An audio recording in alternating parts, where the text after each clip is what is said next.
Local fishermen still carve tiny dolphins on prows, tribute to the uncanny GPS system that once delivered a founder to the perfect harbor.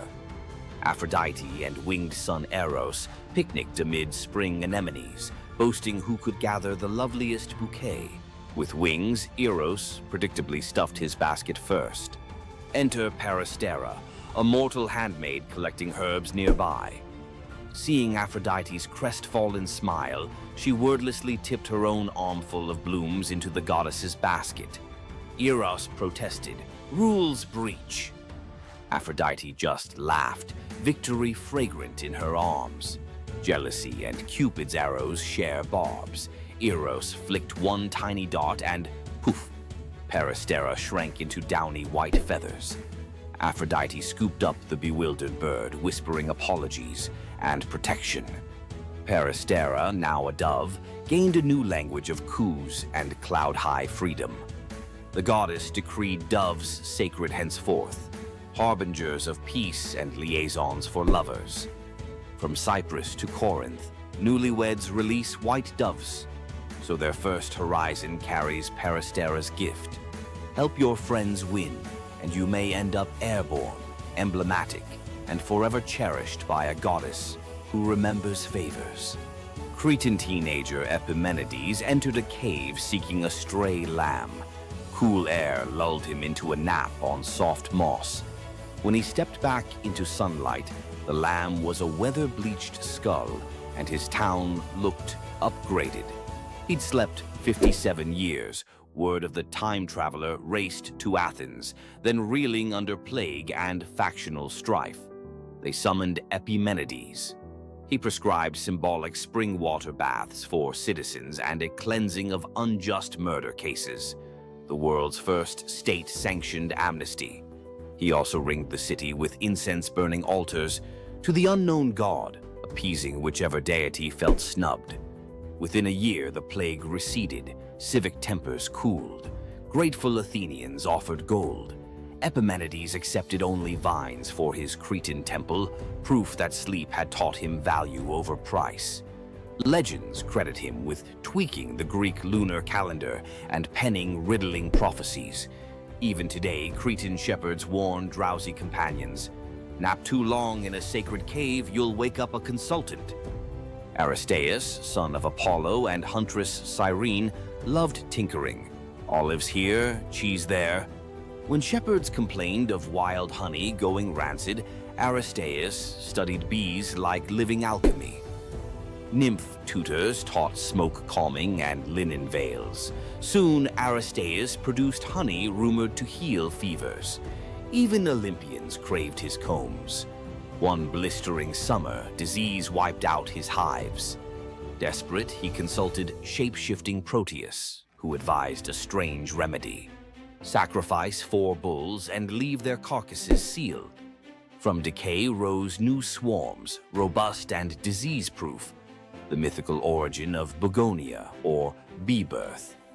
Greek farmers copied the ritual symbolically with perfumed ox hides draped over empty hives at spring equinox.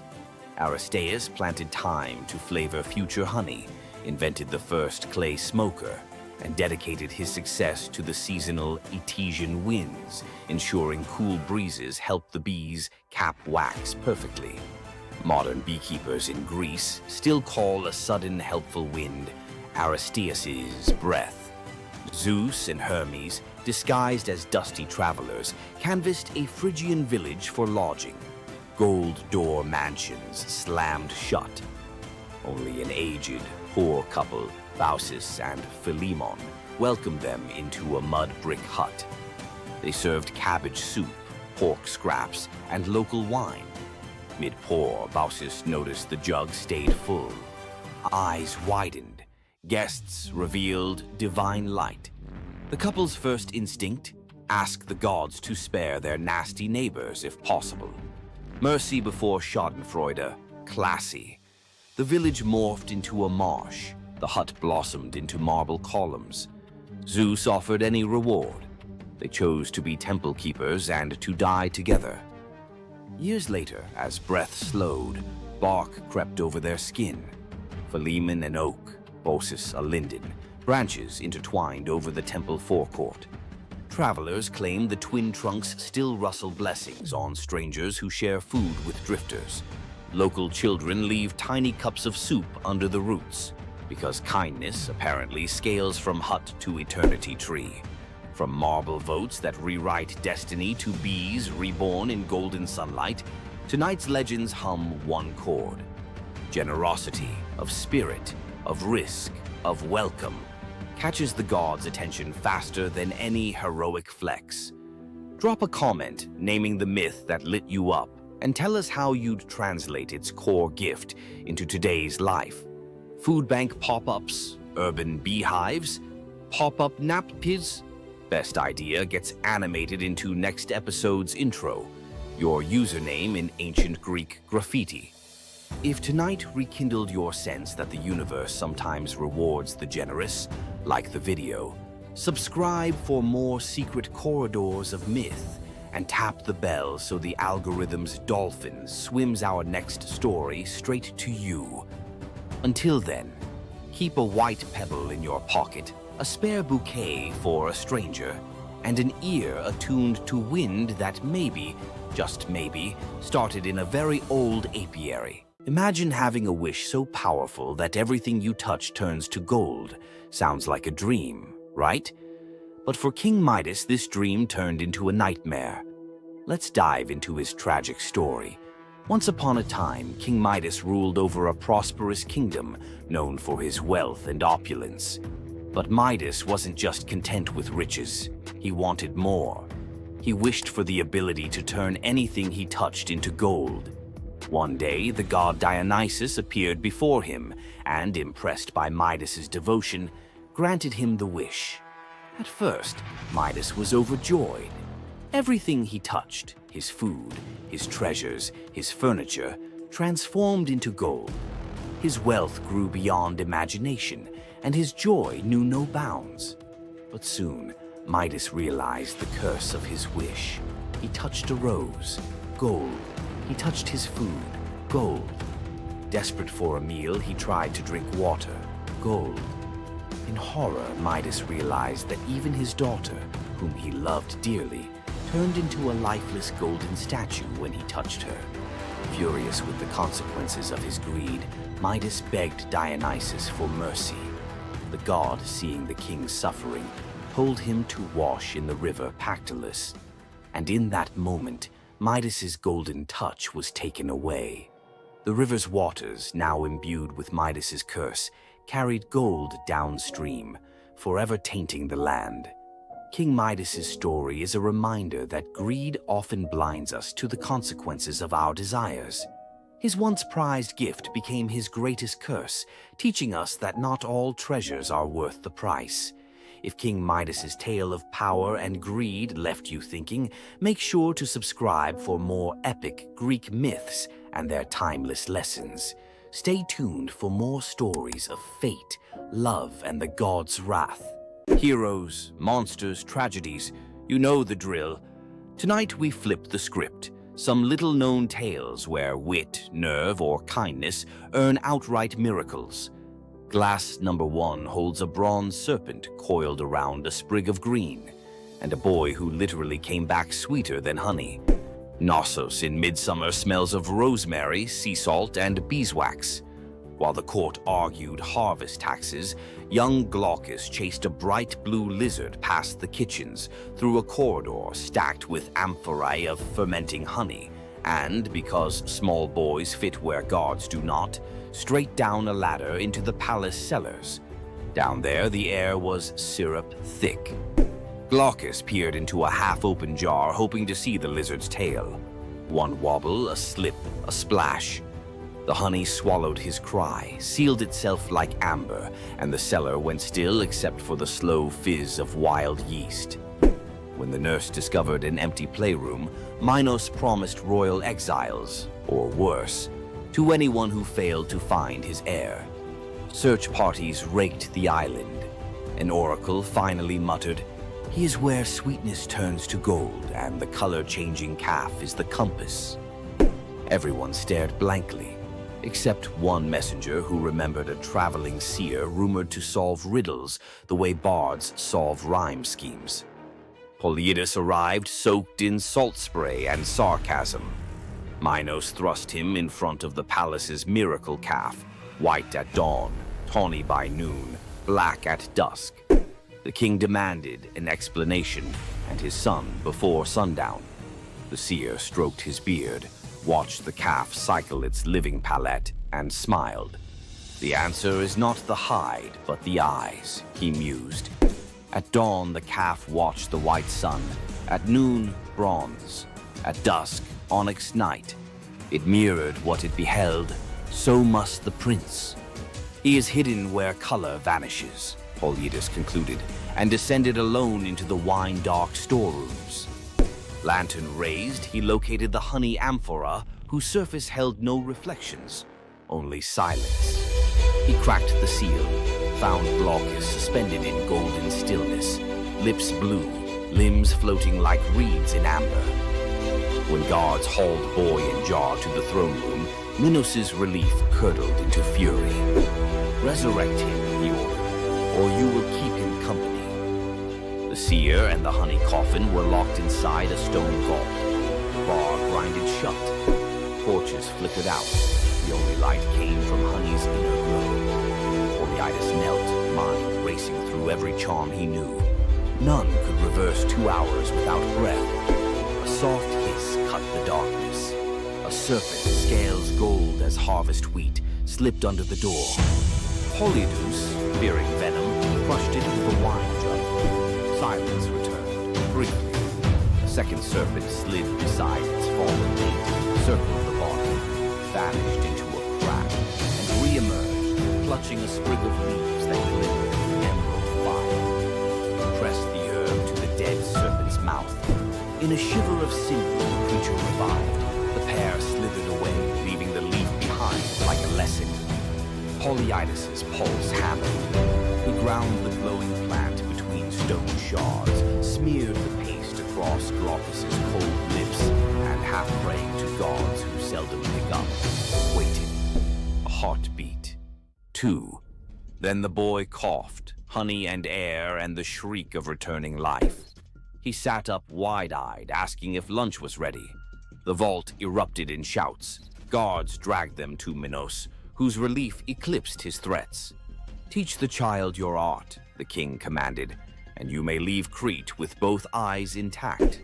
For 30 days, Polyidus tutored Glaucus, reading omens in bird flight, divining storms by the smell of stone, decoding dreams as if they were parchment. Each lesson the seer delivered with growing dread. Minos could weaponize prophecy. On the final morning, he presented Glaucus with a cup of wine to seal memory. The boy drank. Polyidus leaned close, whispered a single word, and the wine turned bitter. Glaucus spat it back onto Polyidus's lips. That was the spell. Every technique, every cosmic shortcut drained from the boy's mind like sand through a broken hourglass. He would live healthy, happy, but ordinary. The gift stayed locked in Polyidus's own skull. The seer departed at sunset, pockets empty except for a few stray violet leaves, the serpent herb. Some say he planted them across the Aegean. Others insist he fed them to bees, breeding honey that glows faintly green when moonlight is thin. In mountain apiaries of rural Greece, beekeepers still search for Glaucus honey, said to cure a stopped heart if administered within 3 breaths. And every cellar apprentice learns, keep lids tight, keep ladders chained, and keep an eye out for serpents. Sometimes they carry medicines gods never meant us to find. Nymph Princess Cyrene tackles a lion preying on her father's cattle. Apollo, stalking inspiration, watches her wrestling the beast bare-handed and thinks, forget liars, that's poetry. He swoops not with roses, but a gold chariot pulled by griffins. Rule a land of your own, he says, pointing across the Mediterranean. Cyrene's answer, give me a bowstring and some good soil. She rides shotgun all the way to Libya. On sun-drenched highlands, she spears the ground. Fresh springs burst. The place becomes Cyrene, namesake queen founder. Apollo immortalizes her as a long-lived nymph. Their sons include Aristaeus, future bee-guru, and Eidmon, Argonaut prophet. Centuries later, Cyrenean olive oil sells for triple price in Athens. Bottles carry a tiny embossed lion, reminder that one headlock can echo into a civilization. Morning of his birth, infant Hermes crawls out of cradle, spies a tortoise, hollows the shell, strings cowgut. Voila, the first lyre. Same afternoon, he rustles 50 of Apollo's divine cattle, walking them backward to confuse hoofprints. Apollo tracks the tune of an unfamiliar instrument to a cave and catches, not a rustler, a giggling baby. Hermes begins to play. The melody melts Apollo's fury like wax. The sun god trades the entire herd plus the golden staff of herdsmen for the lyre. Contract signed before Hermes can crawl again. Apollo becomes patron of music. Hermes gains official portfolio of travelers, traders, and, ironically, thieves. Every time a guitarist hands a riff to a bandmate for mutual gain, they reenact that cave-side barter. Enslaved courtesan Rhodopis toils in a Nile Delta villa. Her only treasure, a rose-hued slipper dating to her free childhood. She washes linens in the river, humming Ionian lullabies. While drying on the bank, one slipper is whisked by a sacred falcon, messenger of Horus, who drops it into Pharaoh Psamatechus's lap during court. Kings love omens. He declares he will marry the owner. Decree echoes across gnomes. Every woman must try the slipper. Noble women sulk. The shoe fits none until desert winds guide inspectors to Rhodopis scrubbing floors. The leather hugs her heel like destiny. Pharaoh weds the astonished Greek. At festivals, Rhodopis releases doves in thanks, tying our dove myth into hers, while storytellers across the Mediterranean seed the earliest Cinderella variant. Tyrrhenian pirates spy a pretty youth on an island. Clueless, it's Dionysus in vacation mode. They abduct him, plotting ransom. Helmsman Acoetes senses trouble but is overruled. Ropes fall off as ivy coils up masts. Sweet wine floods planks. Panthers materialize, purring menace. Pirates jump ship in panic. Instead of vengeance, Dionysus transforms them into dolphins so they can atone by guiding sailors. Acoetes receives priesthood and a lifetime ticket to every Bacchic festival. Mediterranean fishermen still toss libations overboard for the merry sailors, believing every dolphin escort is a pirate making cosmic amends. On a Boeotian hillside, twin princes Amphion and Zethus debate destiny. Zethus flexes farm boy muscle, shouting, "Stone walls rise by calloused hands." Amphion replies by tuning a 7-string lyre, a gift Apollo slipped into his cradle. They inherit a dream, rebuild ruined Thebes. Zethus drives oxen and hefts limestone, but progress is glacial. At sundown, Amphion plucks a chord so pure nightingales freeze mid-song. Blocks quiver, lift and float into place. Each note a crane, each chord a pulley. Workers drop their levers and just watch. The wall grows faster than dawn's shadow. Jealous masons challenge him to raise the Cyclopean gate alone. Amphion smiles, strums a rugged minor scale. Boulders lumber across the valley like obedient elephants. Zethus, not to be outdone, times hammer blows to his brother's rhythm. For one glorious hour, hard labor becomes rock ballet. When the ramparts close, citizens cheer both sinew and song. Legends claim every stronghold thereafter leaves a lyre motif somewhere in its masonry, a secret tip of the hat to the prince who taught stones to dance. Modern acoustic engineers still reference the Amphion effect when vibration solves heavy lift problems. Princess Evadne hides an affair with Apollo. During labor, a blaze of violet light floods the barn. Baby Emus arrives enveloped in wild violets. Fearful, she places him on the riverbank, trusting fate. Weeks later, shepherds follow a bizarre sight: honeybees moving in arrow formation. They find the infant alive, fed by nectar dripping from the flowers around him. The shepherd who lifts the child hears a voice inside his skull. "Raise me, I'll repay you in answers." At adolescence, Apollo calls Iamus to Olympia's sacred grove. The god lays out 2 golden bowls, memory and forgetting, telling him to sip both. First bowl grants recall of every secret root in Earth. Second erases the fear of sharing that knowledge. Iamus founds a bloodline of oracles, famed for perfect attendance records at Delphi and Olympia. Even today, locals say a self-sown violet patch near the Alpheus River blooms out of season before big sporting events, Apollo's subtle wink that a prophecy ticket is about to drop. Young healer Melampus saves 2 baby snakes from a plow blade. Nights later, they slither onto his pillow and lick his ears with herbal-coated tongues. He bolts upright, to a cacophony that suddenly makes sense. Sparrows gossip, ants debate tunnel routes, sheep rehearse lullabies. King Proteus's daughters are struck with goat hallucinations, stampeding through Argos. Melampus eavesdrops on an oak tree, chuckling with a raven. A draught of hellebore in river foam will still their frenzy. He brews it. 1 sip and royal sanity snaps back. Kingdom cheers. Fee time. Melampus wants 1/3 of the realm. Proetus balks until the cattle low in perfect Greek. He's worth it. Impossible to refuse a bovine referendum. Territory ceded.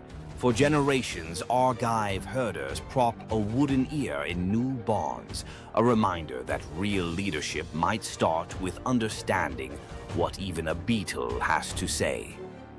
Priest King Aeneas hosts Dionysus and Apollo at a midsummer feast.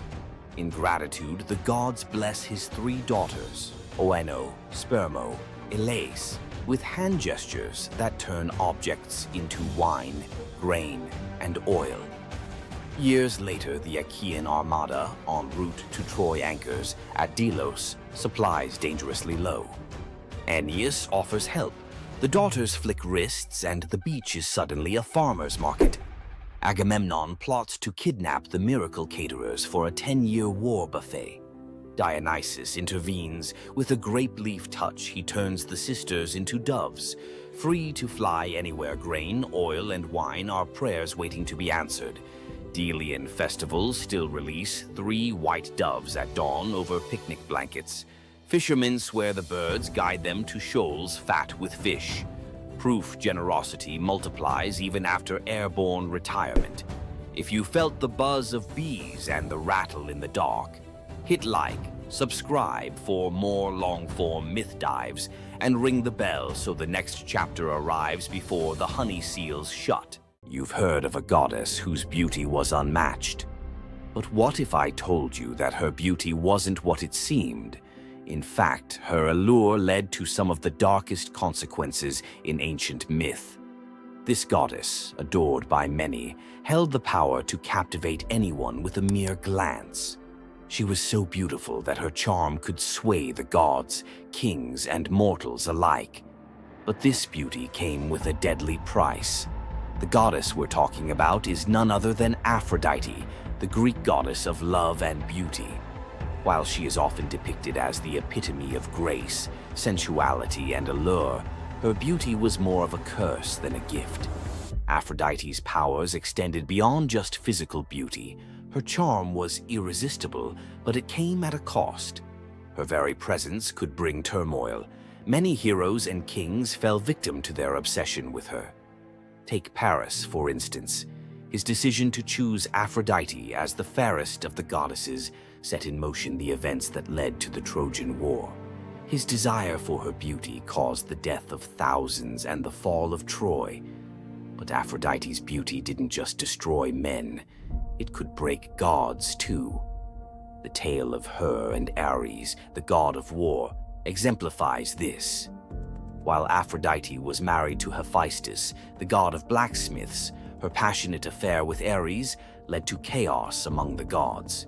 Her beauty wasn't just about attraction, it caused jealousy, betrayal, and ultimately destruction. Despite her dazzling appearance, Aphrodite was also a figure of deceit and destruction, proving that beauty, when it holds such power, can be dangerous. It's no wonder the ancient Greeks warned that appearances can be deceiving. Aphrodite's beauty may have dazzled the world, but her story teaches us that sometimes what's on the surface can mask a much darker reality. So, was Aphrodite's beauty a blessing or a curse? The myths suggest that beauty, when wielded by the gods, is never what it seems. If you want to uncover more hidden truths about gods and goddesses from the ancient world, hit that subscribe button. There's so much more to explore in these captivating stories of the past. Centaurs, half man, half horse, heroes or savages? Think you know the full story? Wait until you uncover the darker side of these iconic creatures. Watch till the end to discover what ancient myths don't tell you about the Centaurs. In Greek mythology, Centaurs were seen as both wild and noble beings. They were often depicted as powerful warriors, famous for their strength and skill in battle. But what if the truth behind them was far more sinister than anyone imagined? While some centaurs, like Chiron, were revered for their wisdom and kindness, many others were violent, uncontrollable creatures. These savage centaurs were known for their drunken brawls and uncontrollable rage. The most infamous event? The Battle of the Lapiths and Centaurs, where they fought against the Lapiths during a wedding feast, leading to a massacre of both men and women. Their brutal behavior was more than just a mythological tale. It symbolized the chaos that could occur when civilization collided with the wild, untamed forces of nature. But why did the Greeks depict centaurs this way? Was it a cautionary tale about the dangers of unchecked power and savagery, or a deeper reflection on humanity's struggle between reason and instinct? The darker truth behind the centaur myth might just hold the key to understanding the wild, primal side of ancient Greek culture. Centaurs are more than just mythical beasts. They represent the conflict within us all. If you're fascinated by the hidden truths of ancient myths, don't forget to subscribe for more dark stories from Greek mythology. Tonight you'll meet the nymph whose beauty made Hades plant a forest in her image, a lover who weaponized an apple to hack a goddess's marriage laws, a king who may have raised the dragon that ate his island, a prophet who lived 7 years as each sex and paid with his eyes, and a royal couple whose wrecked ship still calms the winter seas. 5 deep-cut myths, none repeated from previous episodes. Stick around. The last scene explains why every item you just saw is really the same warning. Luce, daughter of Oceanus, shimmered like morning on still water. Hades saw her bathing on the Styx's shore and felt the ache of something that might have been love, if gods knew limits. He swept her into his shadowy chariot. In the underworld, things don't rot the way they should, they transform. When Luce's mortal bloom began to fade, Hades panicked. Unable to bear her disappearing, he offered the only gift he understood, immortality as landscape. He touched her hair. It stiffened into bark the color of moon-bleached bone. Leaves burst silver as coin flip flashes. Luce the woman became Luce the white poplar, blazing at the center of Elysium. Dead heroes rest beneath her, weaving garlands from her two-toned leaves. Dark one side, pale the other, to remind them that joy and grief always grow on the same branch. The Cercopes, twin dwarf tricksters Passalus and Acarus, live by trolling. They steal Heracles' bow and club, giggling about how the hero's butt is black as a kettle from soot. Heracles wakes, grabs both by the ankles, slings them over a pole like squirming fish, and marches toward the city to sell them. Dangling upside down, Blood rushing to their heads, the twins can't stop roasting him. Even Heracles, no stranger to rage, breaks into reluctant laughter. But Zeus, hearing their unfiltered comedy, decides the world needs more mischief. He transforms them into the first monkeys, bodies still small, faces still grinning, forever swinging by what once bound them, their own tails. Sailors claim the Cercopes occasionally regain speech during eclipses, whispering new insults at any heroic statue within earshot. King Lycurgus hated surprises. When the brand new god Dionysus marched through Thrace with drums, wine, and ecstatic maenads, Lycurgus saw a security threat. He banned viticulture, arrested Bacchic followers, even ordered his soldiers to whip the vines until they confessed their treason. Dionysus escaped into sea foam, but vengeance fermented quietly. First, the king's barley crops twisted into miniature grape clusters. Then, every cup in the palace turned to wine, no matter what was poured. Finally, Lycurgus woke screaming. Vines were sprouting from his own feet, snaking up his calves, pinning him to the palace floor. He hacked at them only to realize he was slicing his own flesh. The vines were his veins. Driven mad, he swung an axe at what he thought were tendrils on an oak and beheaded his heir. The gods let him blister in that guilt until locals, terrified, bound him and hurled him into Mount Pangaion's man-eating cave. The vines retracted, but his screams never did. Acontius, a handsome nobody from Chios, spots rich girl Cydippe under the temple colonnade. He can't speak to her, class gap miles wide, but he can exploit Olympus's fine print. He scratches on an apple. I swear by Artemis to marry Acontius. He rolls it to her sandal.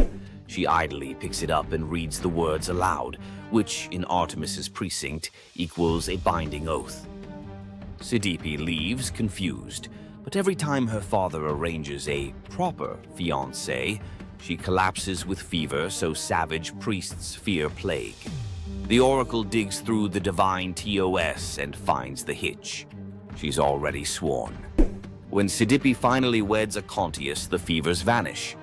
Artemis shows up, not angry but amused, honoring the couple with everlasting fidelity in exchange for the clever tribute. Moral: speak casually under a goddess's roof and the contract is in ink you can't see. Long before the Trojan War, the island had no king, only scattered fishermen and goats. Then a stranger arrived, Cycreus, towering, scarred, carrying a bronze spear notched with unknown runes. He spoke little, ate alone, but worked miracles. He dug cisterns where springs burst overnight, charmed a wild stallion into kneeling, and once, locals swear, stood barefoot in a ring of fire to prove courage to the storm god. By year's end, the islanders begged him to rule. They didn't know he walked with a secret. He dreamt every night of fire-scaled dragons devouring his childhood village, and woke with soot under his nails, though no hearth burned nearby. Months after his coronation, goats began disappearing. Nets came up shredded as if bitten by iron teeth. One dusk, a shepherd stumbled into the agora, eyes wide, clutching a bronze scale the size of a dinner plate, edges smoking. He'd found it at the mouth of a cave where the mountain met the sea. Cycreus said nothing, only studied the scale under torchlight. It matched the color of the runes on his sleeve. That night, villagers saw their king ride alone toward the cave. From cliffs, they watched the torchlight vanish into the maw. Minutes stretched into hours. Then, roaring deep enough to quake wine jars on kitchen shelves, flame burst from the cave mouth. Shadows of two giants, one man, one serpent, wrestled on the cave wall like monstrous puppet theater. At dawn, silence. Cycreus emerged, armor warped, spearhead glowing red. Behind him dragged the colossal corpse of a sea dragon, neck twisted, fangs snapped, eyes like boiled copper. The island erupted in praise. They crowned him with laurel and called him Draken Soter, Dragon's Savior. Yet some noticed his smile was hollow, as if slaying the beast had lanced a boil he secretly cherished. After the triumph feast, Cycreus changed. He paced battlements at midnight, muttering in a guttural tongue. His bathwater steamed black. Servants insisted the steam coiled like a serpent before dissolving. One harvest festival, a child accidentally spilled wine on his boots. Cycreus roared, eyes flashing ember orange, and the boy swore he saw scales ripple under the king's skin. Rumors spread. Had the battle fused man and monster? Or darker, had Cycreus never slain the dragon at all? Had he absorbed it? When storms flattened olive groves and fishermen found their nets burnt as though by underwater fire, the islanders panicked. They begged Eurystheus of Athens to intervene. The hero sailed with 50 hoplites, each carrying asbestos-soaked nets and mirrored shields to confuse reptilian eyes. But at the gate they met not a beast, only their king, bare-chested, spear discarded, arms raised. Cycreus confessed the dragon's fury had leaked into him. He'd battled it outside and now battled it within, losing ground each night. "Bind me or burn me," he said. Eurystheus chose mercy darker than execution, exile. He ferried Cycreus to Eleusis, gift-wrapping the cursed king for the goddess Demeter, whose own grief could understand corrupted power. Demeter accepted, appointing Cycreus as guardian of her holy processions, his inner fire now repurposed to ward off all lesser threats. As Cycreus's ship slipped away, islanders swore the shoreline hissed, not from waves, but from a dragon's whisper receding with its unwilling host. Salamis kept the dragon's bronze scales nailed above city gates for centuries, tarnished mirrors reminding every leader, "Conquer your monsters, yes, but never wear their skins. Power taken from terror carries terror's seed. When rage becomes crown, abdication may be salvation." Young hunter Tiresias strikes the snakes with his staff.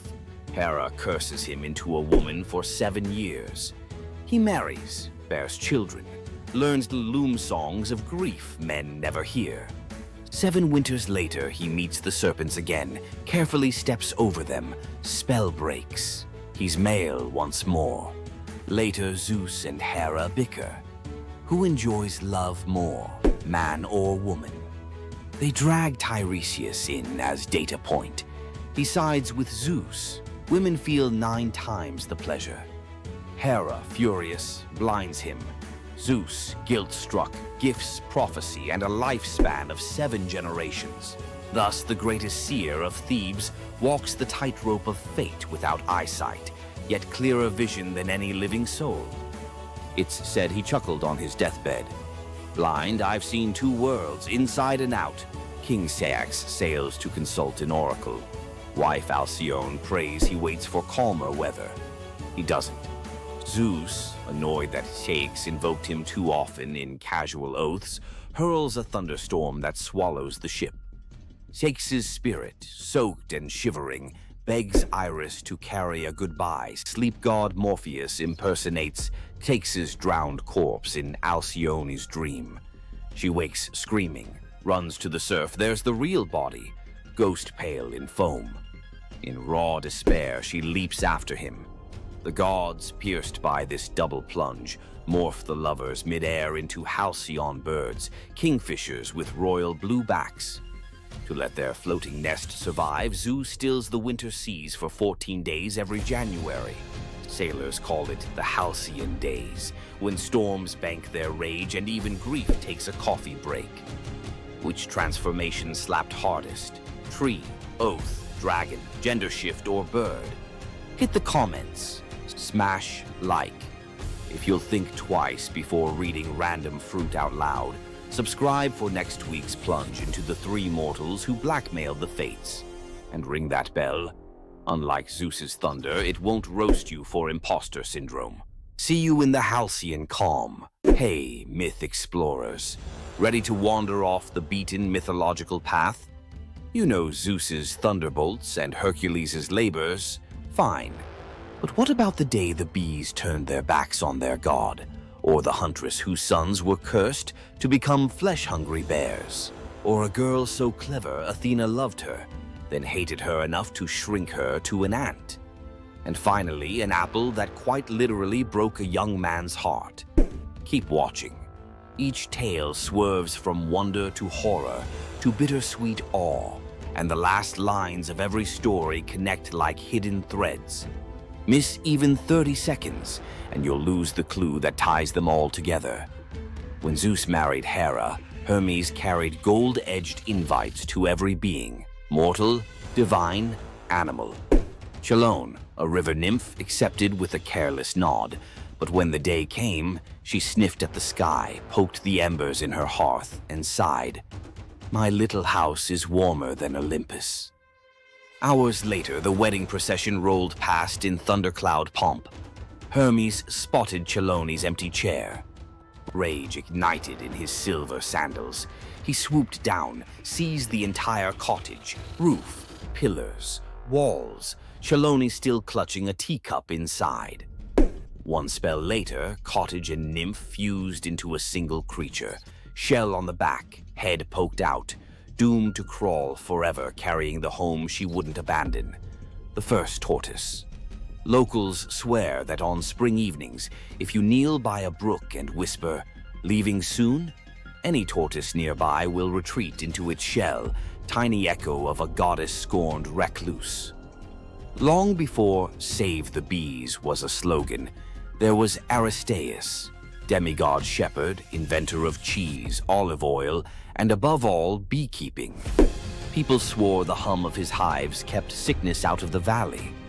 Then one midsummer dawn, every bee lay motionless, wings stiff as parchment.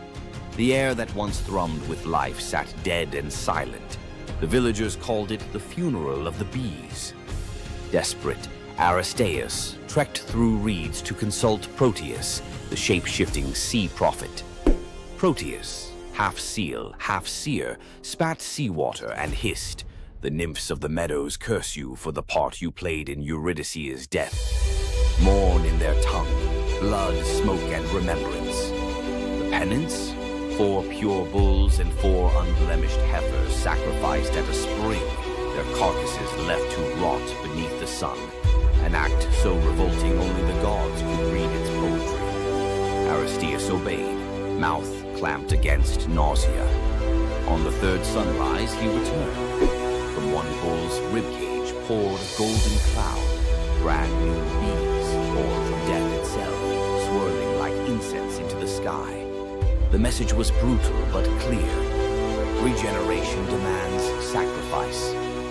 Aristaeus fell to his knees, honeyed tears streaking his cheeks as the swarm chose his outstretched arms as their first hive. King Minos wanted an arm for one soldier, so Festus cast Talos, a walking fortress of molten copper now hardened into bronze. 3 times a day, Talos circled the island.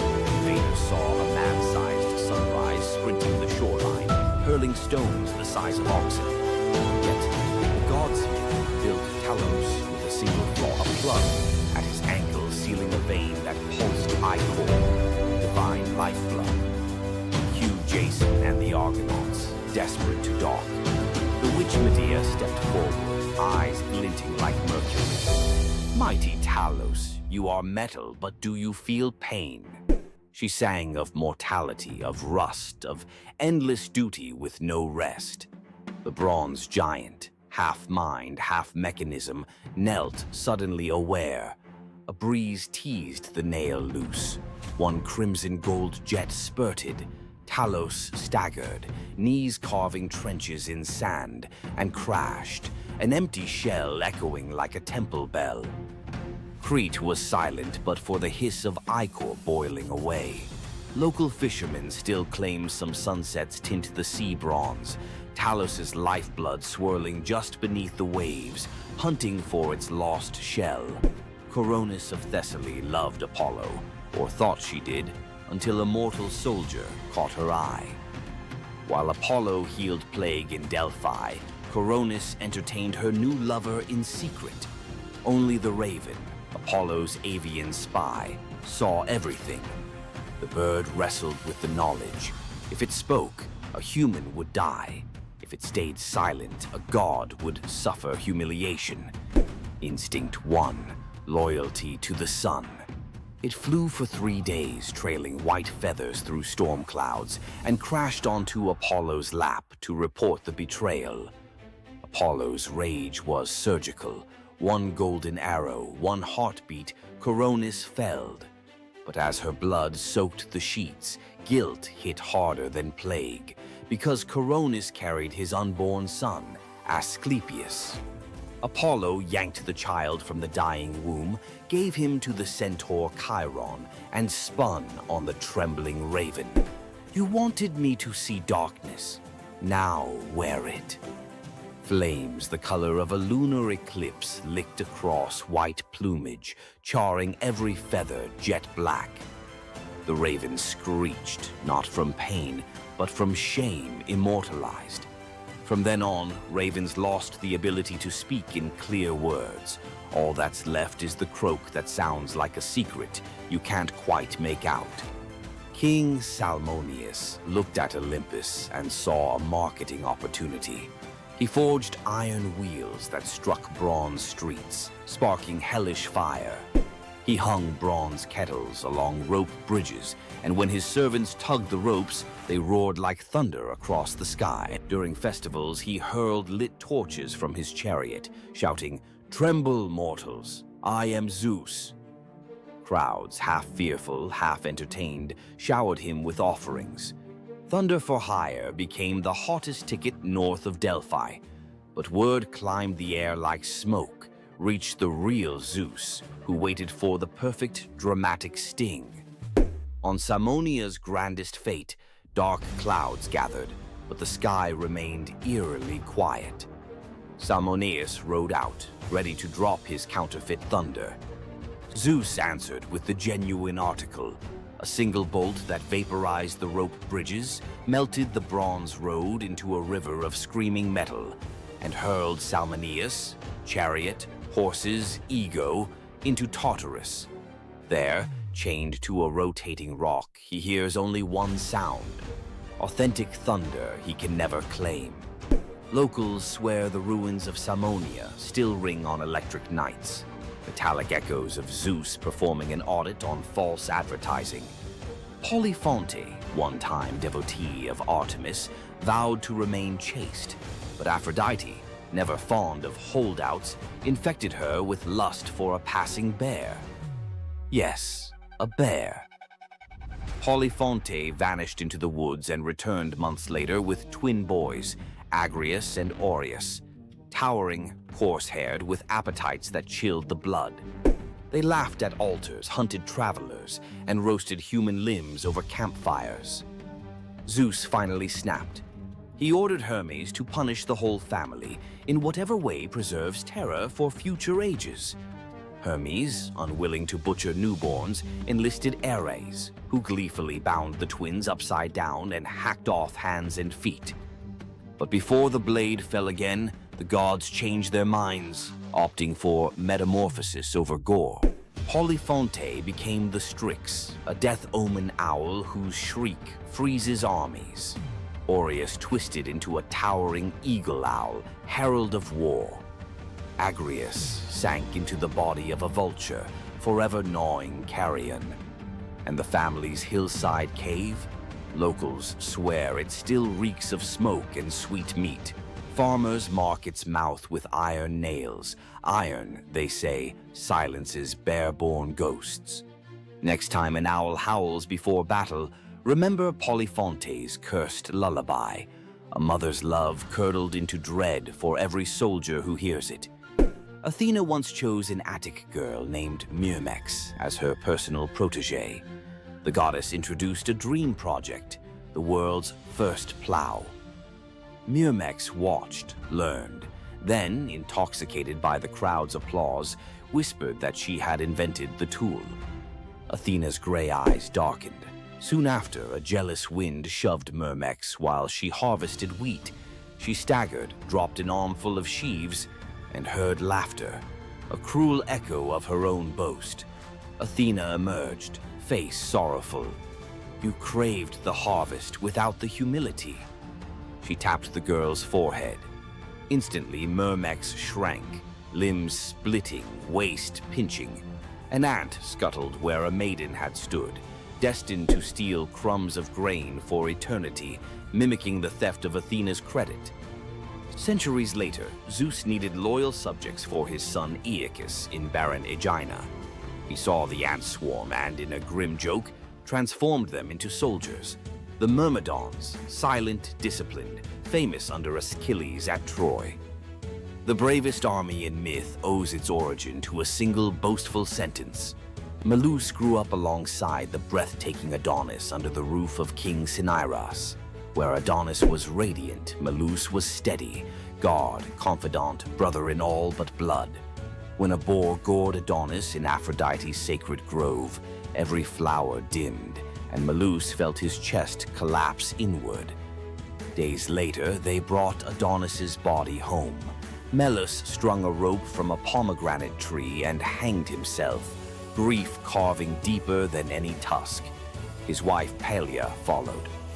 Aphrodite arrived, drenched in her own tears, too late to save them, but not too late to transform them. Melas became the apple tree, branches heavy with fruit the color of heart blood.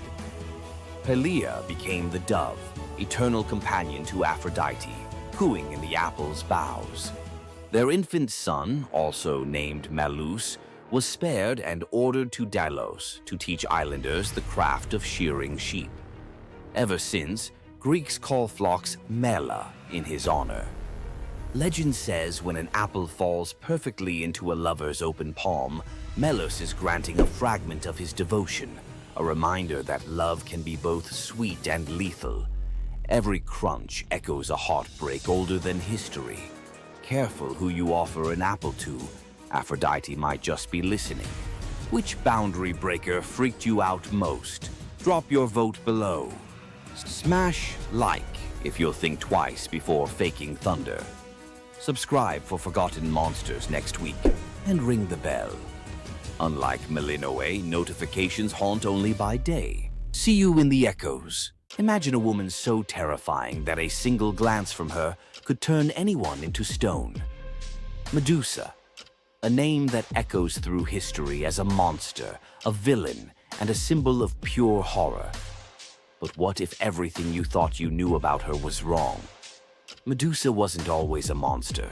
Her story is one of betrayal, injustice, and a curse she never deserved. She wasn't born a villain. She was made into one by the gods themselves. But even as a victim, she found a way to turn her tragedy into power. Today, we'll unravel the myth of Medusa and discover the deeper truth behind her story. From her tragic origins to her transformation into a feared Gorgon, to her epic confrontation with Perseus. This is the tale of Medusa like you've never heard it before. Long before the snakes, before the curse, Medusa was a mortal woman of extraordinary beauty. She wasn't born a monster. She was born human, the daughter of the sea gods, Phorcys and Ceto. While her sisters, Stheno and Euryale, were immortal Gorgons, Medusa stood apart as the only mortal among them. But it wasn't her mortality that set her apart. It was her beauty. Medusa's golden hair, radiant complexion, and striking eyes captured the attention of everyone, even the gods. She served as a priestess in the temple of Athena, goddess of wisdom and war, vowing to remain pure and devoted to the goddess. This is where her life took a tragic turn. According to the myth, Poseidon, the god of the sea, became infatuated with Medusa. Overcome by desire, he pursued her relentlessly, and one fateful day he cornered her in Athena's temple. Medusa, defenseless, could not escape his wrath. But instead of protecting her, Athena turned her fury against Medusa. The goddess, enraged by the desecration of her temple, cursed Medusa for what had happened, punishing the victim instead of the perpetrator. Athena's curse transformed Medusa into a gorgon, a being so hideous that no one could bear to look at her. Her golden hair turned into a nest of venomous snakes, and her eyes became so powerful that a single glance could turn living creatures to stone. This moment defined Medusa's new existence. Once revered for her beauty, she was now feared and hunted as a monster. But beneath the horror of her transformation lay a deeper question. Was Medusa truly cursed, or had she been given a weapon to defend herself in a world that had betrayed her? Medusa fled from civilization, retreating to a remote island where she lived in solitude. Here she came to terms with her new form and the terror it inspired. The snakes in her hair hissed constantly, and her reflection, once a source of pride, was now a weapon she couldn't dare to look at. But the world wouldn't let her rest. Tales of the monster of the island spread across Greece, and soon warriors came seeking glory by trying to slay her. None succeeded. Each challenger who entered her domain fell victim to her petrifying gaze, their bodies forever frozen in stone. Medusa's life became one of survival, fending off those who sought to destroy her while grappling with the isolation of her curse. She was trapped in a cycle of violence she didn't choose, but couldn't escape. As the years passed, Medusa's story became twisted. In the eyes of mortals, she was no longer the victim of a cruel curse, but a monster to be feared. The tragic young woman was lost to legend, replaced by the image of a terrifying villain. Enter Perseus, a young demigod with a destiny to fulfill. Tasked with bringing back Medusa's head as proof of his strength, Perseus embarked on a perilous journey to find her. But unlike the warriors before him, Perseus wasn't relying solely on his skill. He had the favor of the gods. Athena and Hermes provided Perseus with gifts to help him on his quest. Winged sandals to fly, a reflective shield to avoid Medusa's gaze, and a sword sharp enough to cut through anything. Most importantly, he was given a magical bag to safely carry her severed head. Perseus's journey to Medusa's lair was filled with danger, but none compared to the final challenge, facing the Gorgon herself. When Perseus arrived, Medusa was sleeping. For the first time in years, she looked peaceful, an almost human reminder of who she once was. But Perseus couldn't afford to hesitate. Using the reflective shield as a mirror, he avoided her petrifying gaze and struck with precision, severing her head in one swift motion. The blood that spilled from Medusa's neck gave birth to two incredible beings, Pegasus, the winged horse, and Chryser, a golden giant. Even in death, Medusa's body produced miracles, a testament to the power she had carried within her. Perseus carried Medusa's severed head back to Greece, where it became both a trophy and a weapon. Her gaze retained its power, turning enemies into stone, and Perseus used it to defeat his foes and protect his people. But Medusa's story didn't end with her death. Over time, her image transformed from that of a monster to a symbol of strength and defiance. Women, especially, began to reclaim her story, seeing her as a figure who resisted the gods and survived unimaginable betrayal. Today, Medusa is more than a mythological figure. She's an icon. Her face appears in art, literature, and even modern movements that challenge systems of power and oppression. But the question remains, was Medusa truly a monster, or was she a victim of a world that feared her power? Medusa's story is a reminder that myths are more than just tales of gods and heroes. They're reflections of human nature, of the injustices and triumphs we still see today. So, what do you think? Was Medusa a villain, or was she a misunderstood symbol of resilience? Leave your thoughts in the comments. Give this video a like if you found her story as fascinating as we did. And don't forget to subscribe to the channel for more deep dives into the myths and legends that continue to shape our world. Until next time, keep questioning, keep exploring, and keep looking beyond the surface.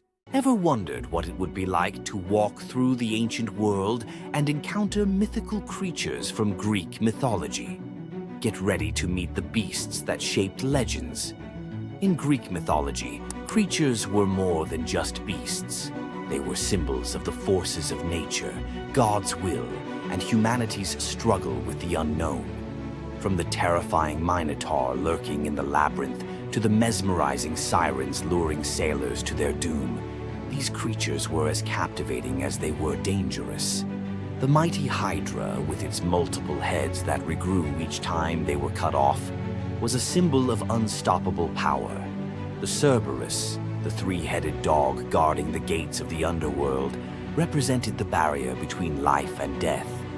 But not all mythical creatures were monsters. The graceful Pegasus, a winged horse born from the blood of Medusa, symbolizes freedom and the pursuit of the heavens.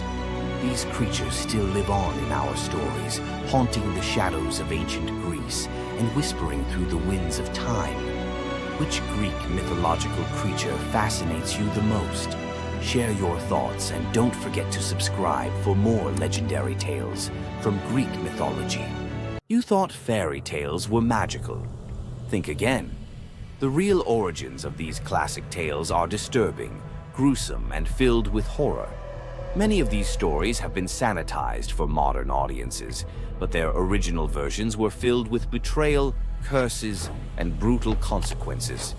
From Pinocchio's horrifying fate to the true story of Bluebeard, let's dive into the darker side of fairy tales that history tried to erase. Fairy tales weren't always about happily ever after. Many of them were cautionary tales, warning of real dangers, human cruelty, and supernatural horrors. 1. The original Pinocchio, a gruesome fate. Before Disney made him a lovable puppet, Carlo Collodi's original Pinocchio was a terrifying little troublemaker. Instead of learning his lesson, he was hanged from a tree by a group of bandits, left to suffocate as a punishment for his misdeeds. 2. Bluebeard, the serial killer's tale. Bluebeard was not a misunderstood nobleman. He was a full-blown serial killer.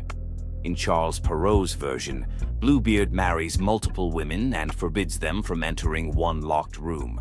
When his latest wife disobeys, she discovers the corpses of his past wives, hanging from hooks. He nearly kills her too, but she's saved at the last second by her brothers. Some believe this gruesome tale was inspired by real-life figures like Gilles de Rais, a nobleman convicted of horrific crimes. 3. The Pied Piper, a tale of mass disappearance. The Pied Piper of Hamelin was not just about a man who played music to lead away rats. He also took the children.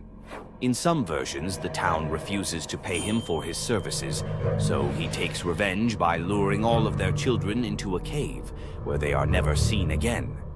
Historians believe this could be based on a real event, where an entire group of children from Hamelin mysteriously vanished in the Middle Ages. 4. Rumpelstiltskin, a vengeful trickster. In the original versions of Rumpelstiltskin, when the young queen guesses his name, he doesn't just leave. He flies into a rage so intense that he tears himself in half. In some versions, he stomps on the ground in fury, falling into a pit and disappearing forever. His obsession with taking the queen's child has led some to believe he wasn't just a trickster, but something far darker. 5. The Robber Bridegroom, a wedding night nightmare. This lesser-known grim tale tells the story of a young woman forced to marry a wealthy man. Suspicious of her husband-to-be, she follows him to his home, only to discover that he and his band of robbers murder and eat women. She watches in horror as they butcher a young girl, cutting her into pieces. Luckily, she escapes and exposes them, leading to their execution. 6. The Juniper Tree, a tale of cannibalism and revenge. One of the most horrifying grim fairy tales, The Juniper Tree tells of a stepmother who decapitates her stepson, cooks his body, and feeds it to his unsuspecting father. The boy's sister buries his bones under a juniper tree, and from the tree the boy returns as a vengeful spirit, transforming into a bird and dropping a millstone on his stepmother, crushing her to death. 7. The Girl Without Hands, a story of betrayal and survival. In this disturbing fairy tale, a poor man accidentally sells his daughter to the devil in exchange for wealth. When she resists the devil's temptations, her own father chops off her hands to fulfill the bargain. Eventually, she escapes, gains magical silver hands, and finds a happier fate, but not before enduring unimaginable suffering. Why were these stories so disturbing? Fairy tales weren't just for children. They were warnings, morality lessons, and sometimes outright horror stories meant to instill fear and obedience. Over time, many of them were altered, softened, or rewritten to make them more acceptable. Which of these dark fairy tales shocked you the most? Want to uncover more forgotten stories and chilling legends? Subscribe now and dive into the forgotten history of fairy tales. Athena, the goddess of wisdom, war, and strategy, was one of the most powerful deities in Greek mythology. Feared by enemies, honored by heroes, and even challenging Zeus himself, Athena's legacy shaped legends, wars, and the very foundations of civilization. But was she truly a goddess of justice, or was there a darker side to her wisdom? Let's dive into the real story of Athena. Athena wasn't born like other gods. She burst fully grown from Zeus's head, armed with a spear and shield, a goddess of war and wisdom from the very start. But her story is more than just divine power. It's one of strategy, conflict, and influence that shaped the Greek world. The protector of heroes, Athena wasn't just a warrior. She was a tactician, a guide, and the ultimate ally to heroes.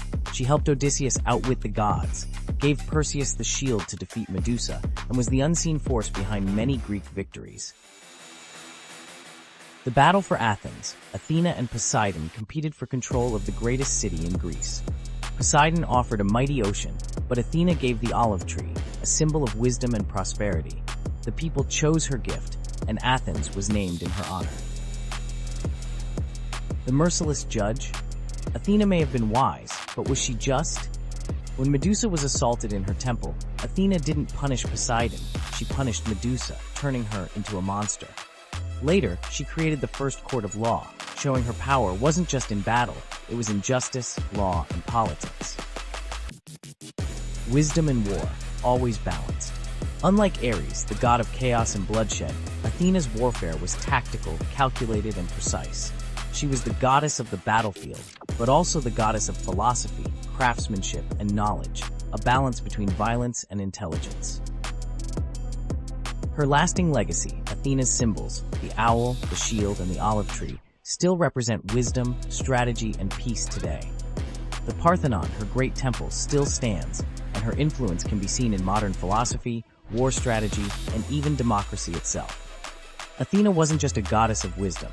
She was a warrior, a ruler, and a force that shaped civilizations. But was she truly wise, or just the ultimate strategist who always got her way? Want more deep dives into legendary gods and goddesses? Subscribe now and uncover the myths and realities of ancient deities. Welcome back, lore hunters. Tonight I'm unwrapping some myths that slip through the cracks of pop culture, tales so rich you could live in them for weeks. Let the veils fall. Old Phaon hauled passengers between Lesbos and Asia Minor in a skiff patched more than a beggar's coat. One dusk he carried an aged woman for free when storms canceled the rich man's coin. She touched his wrist, her skin warmed like sunrise. That crone revealed herself as Aphrodite. Payment: an alabaster jar of rose-scented balm. Phaon rubbed a dab on his temples. Waves reflected a new face, jaw sharp, curls ink black. Word of the god-veined ferryman blitzed across isles. Queens queued for night voyages. Fame fed on humility until none was left. Phaon mocked old lovers, hiked his fares, painted his hull with gold leaf. Aphrodite, hearing temple incense now dedicated to Phaon instead of herself, revisited, this time as a scarred sailor claiming poverty. Rebuked, she cursed the bomb to invert. Every admiring gaze would now age him a year. By next moon, the once idol looked like driftwood. He vanished, some say into the strait's whirlpool, others into a hermit cave. Poets still swear his ghostly skiff appears on starless nights. If you board, you arrive at dawn a decade older, pockets full of rose petals that rot before noon. Queen Althea of Calydon screamed through her labor as the hearth fire hissed. From the embers, a coal spat out, a single firebrand the length of a dagger. The fates appeared, scissors glinting. Lachesis measured the newborn's life against that coal. Clotho whispered, when the wood is ash, the boy is dust. Althea snatched the brand, quenched it in a silver urn, and hid it under her bed. The baby, Meleager, grew into a spear god in the training yard. None but his mother guessed why storms seemed to pause for him. Years later, Artemis loosed a boar monstrous as a siege tower to punish King Oeneus for a skipped sacrifice. Hunters from every Greek polis gathered. Meleager led, eyes bright as forge fire. Among the heroes strode Atalanta, swift, lethal, and female, an affront to the older princes. In the thicket, Atalanta's arrow struck first blood. Meleager's spear finished the beast. He offered her the pelt. Male egos erupted. Two of Meleager's uncles drew blades. Meleager defended the huntress, slaying his own kin. Word sprinted ahead of him to the palace. Althea collapsed at news her brothers lay dead by her son's hand. Grief wrestled prophecy in her chest. Shaking, she fetched the firebrand, lit a torch, and held both over the brazier. Her love warred her rage for 9 heartbeats. On the 10th, she let the wood slip. Miles away, Meleager felt his marrow ignite. He dropped mid-stride, armor ringing like a funeral bell. At the palace hearth, the brand hissed its last and fell to gray powder. Althea watched the flakes swirl, then walked into the flames herself. In Calydon, they still say, whatever a mother births, her fire can reclaim. Young Cyparissus roamed Chios with a bronze shepherd's crook taller than himself. Apollo, idling in mortal disguise, gifted the boy a tame stag crowned with ivory antlers. It followed him like sunrise follows dawn. One blistering noon, flies tormented the stag. Cyparissus, meaning only mercy, aimed his javelin to shoo them. The tip glanced off a stone, pierced soft flank. The deer collapsed, breath misting blood. Cyparissus dropped beside it, sobs carving caverns in his throat. Apollo arrived to heal, lyre weeping gold notes. But the boy refused salvation for himself. He begged, give me a grief that never dries, so I remember him forever. Clouds boiled violet, the ground drank color from his sandals upward. Where Cyparissus knelt now stands the first cypress, trunk straight as a spear of mourning, sap weeping resin tears. Greeks plant the tree in graveyards because its roots plunge only downward, never sideways, like a grief that refuses distraction. On summer nights, hunters claim the wind through cypress needles sounds like antlers brushing the sky. Athens hailed Cephalus and Procris as couple of the century. He an expert hunter, she a devotee of Artemis. As wedding gift, the goddess sent 2 marvels. Lalaps, a hound fated to catch any quarry, and a spear destined never to miss. One morning, Cephalus rested from the chase and sang to the breeze, calling it Nephele, sweet comfort. The dawn goddess Eos, eavesdropping, snatched him skyward, offering immortality. He pined for Procris. Eos scoffed, she'll betray you. Suspicion slid under his skin like splintered arrow reeds. Cephalus returned in disguise, bribing servants to hint Procris had strayed. At twilight, she arrived in the woods, masked, to spy on him first. Hearing rustle, Cephalus loosed the divine spear toward the sound. It cannot miss. The mask tore away, Procrus's eyes wide as shattering glass. She fell against his chest, whispering only, "The breeze, remember?" Cephalus buried her on Mount Hymettus, pinned the fatal spear beside the grave, and leashed Laiolaps there eternally. Some nights, hikers see a spectral dog chase a phantom hare in circles that never close, while a jealous wind mutters the name Nephele through the pines. Poor farmer Ligdus told his pregnant wife, if the child is female, exposure must follow. Dowries ruin paupers. Desperate Telethusa prayed to Isis. The goddess appeared, golden-winged. Bear the child, raise her as son. Baby Iphis arrived. They bound her chest, taught her spearcraft, named her heir. At 13, Iphis was betrothed to radiant Ianthe, who adored her future husband. Iphis loved her too, but carried a secret that tore her apart. Nights she begged Isis, either unmake love or unmake lie. Eve of the wedding, Iphis roamed the temple till exhaustion. At midnight, statue eyes flashed, muscle quaked under skin, voice dropped like falling figs. When dawn trumpets blew, Iphis emerged, broad-shouldered, jaw square, still wearing mother's hopes, but now truth-shaped. Ceremony erupted in double amazement. A father spared from murder, a bride gaining the groom her heart already knew, a city given a living parable that gods can edit flesh the way poets edit verse. On anniversaries, Crete's couples exchange braided veils, symbol that love may bend rules when petitioned with courage. Satyr-blooded Ampelus dazzled Dionysus. Youth swagger, curls like grape tendrils. He rode a bull through vineyards, boasting he was braver than the god. Dionysus, half teasing, half testing, sent a gadfly. The bull bucked. Ampelus flew, spine meeting earth with a wet crack. Thunderclouds curdled purple.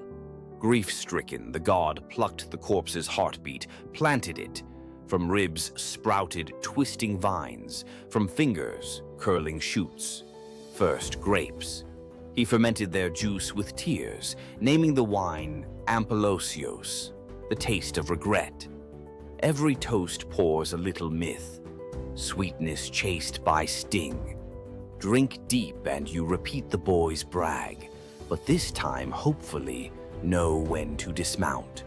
On the gray docks of Anthedon, a lone fisherman named Glaucus noticed something odd. Every fish he caught leapt back into the sea after flopping across a patch of wild green herbs. His curiosity, half hunger, half science, won. He tasted one leaf. A heartbeat later, his pulse throttled like a war drum. Gills tore open on his neck. Terrified, he dove overboard and discovered he could breathe brine like air. In the midnight blue below, sea deities gathered, nereids swirling like living lace, old Phorcys with crab shell crown. They greeted the newcomer, then forced a cup of ichor on him. Drink, forget the shore. Visions blitzed his skull, shipwrecks yet to come, lovers yet to drown. Prophecy is a toxin that never metabolizes. Glaucus tried to surface, to hug his aging mother, but every wave slapped him back. Barnacles crusted over his old rowing calluses.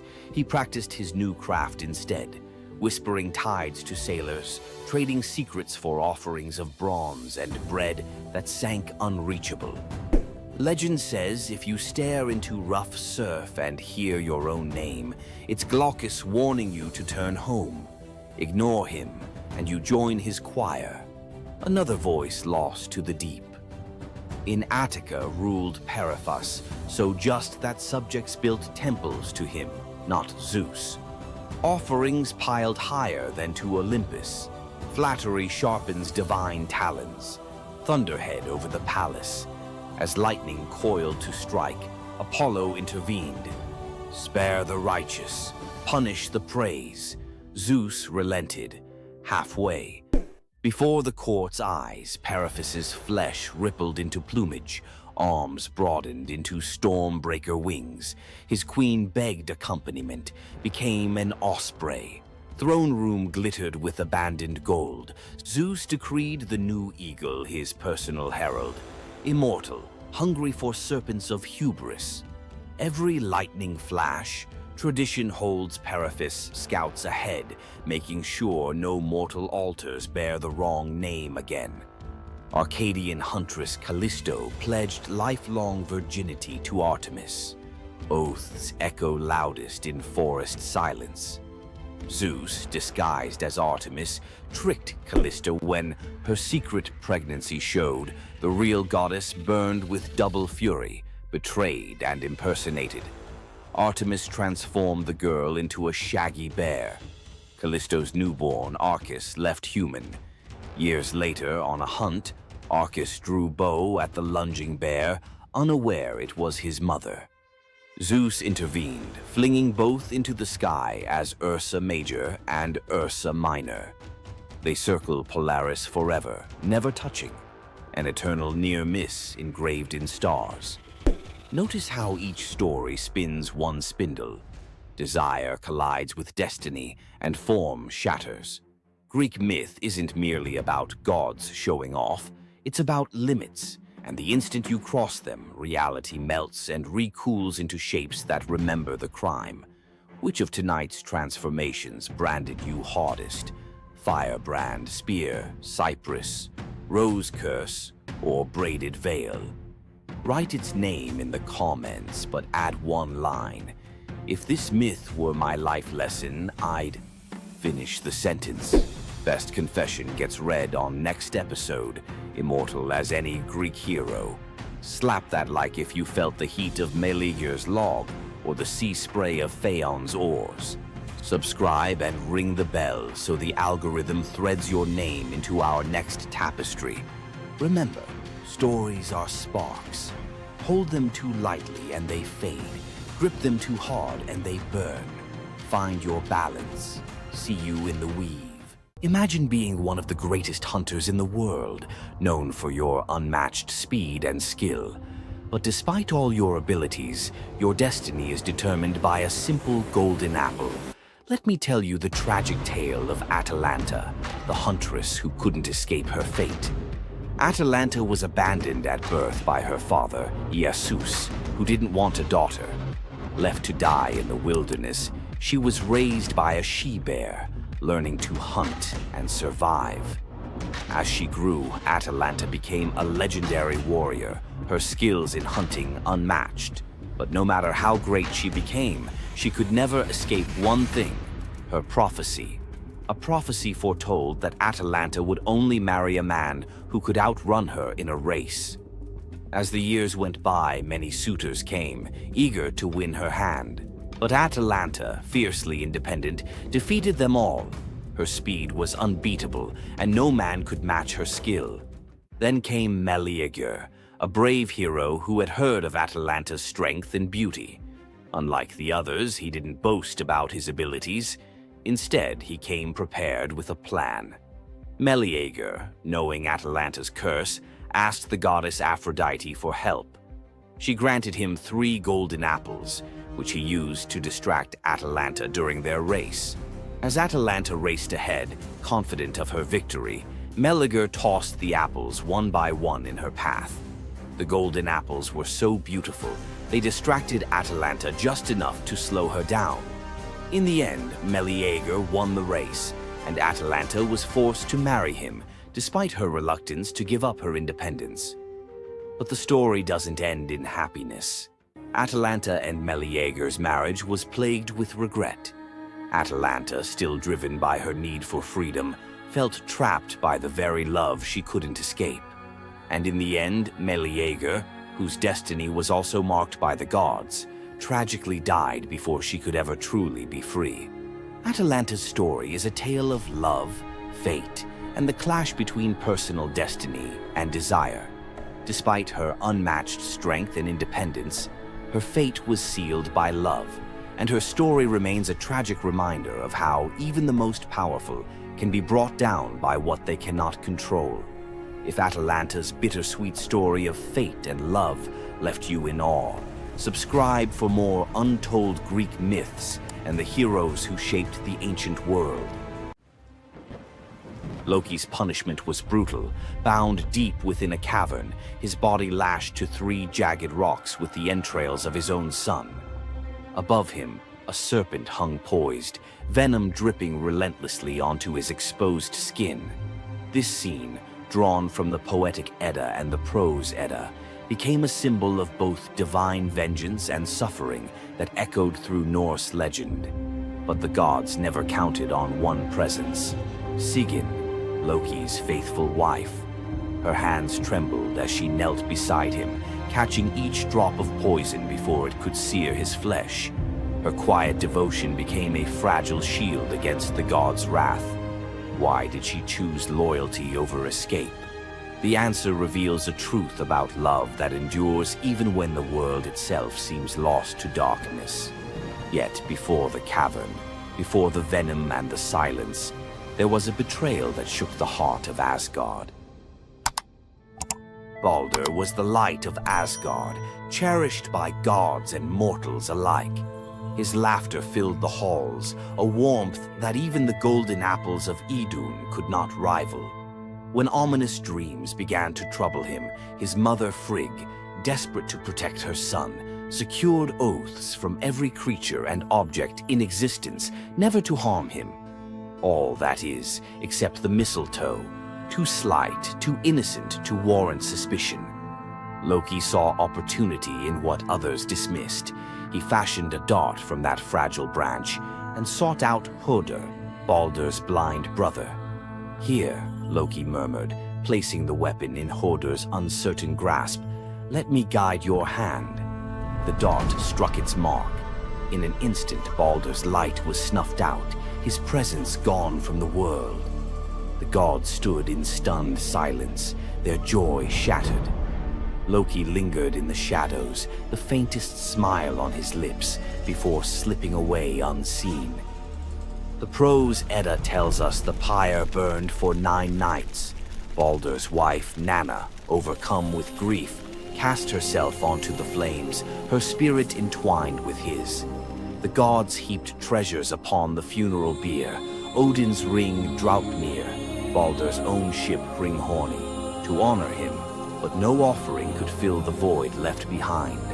The air grew heavy with suspicion. As the smoke twisted skyward, word spread of an old woman whispering to Hoder in the moments before the fatal blow.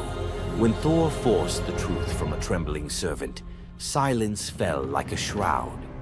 Loki's name was not spoken, but its weight pressed upon every heart. The gods had tolerated his mischief, his clever lies, even the theft of Sif's hair.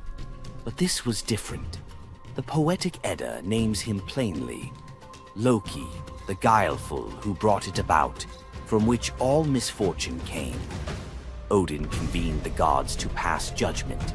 No mead flowed, no boasts rang out.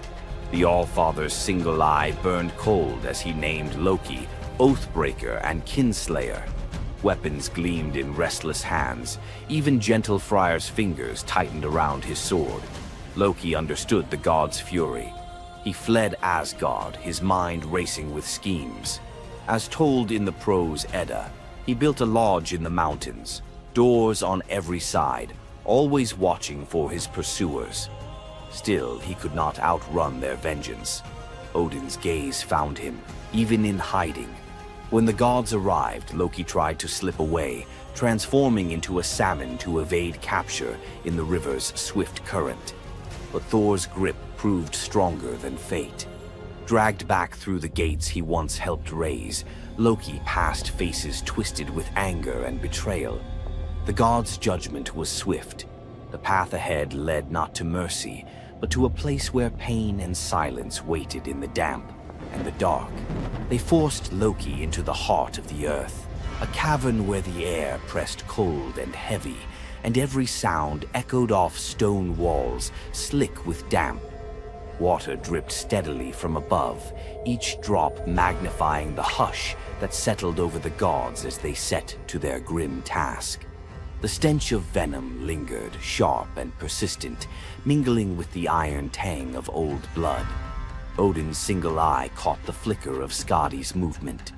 A silent nod passed between them, sealing what would come next. 3 massive boulders, freshly gouged with holes, stood ready. The gods had not brought chains or rope. Instead, they made Loki's punishment a reflection of his own chaos. The prose. Edda tells us they transformed one son, Vali, into a wolf who slew his brother, Nari. With the entrails of Nari turned to iron by the god's will, they bound Loki fast, wrists, neck, thighs, and ankles locked tight against the unyielding stone. As the Völuspá declares, with the guts of his ice-cold son, the killer is bound. Each knot and twist was deliberate, a reminder that his own blood now held him captive. The weight of the rocks pressed into his flesh, a constant ache that would never fade. Skadi stepped forward, her presence sharp as frost. In her hands, a serpent writhed, its fangs gleaming. She fixed the creature to a stalactite directly above Loki's face. "For Balder," she said, her voice steady and cold. The serpent's jaws parted, and a bead of venom gathered at its tip.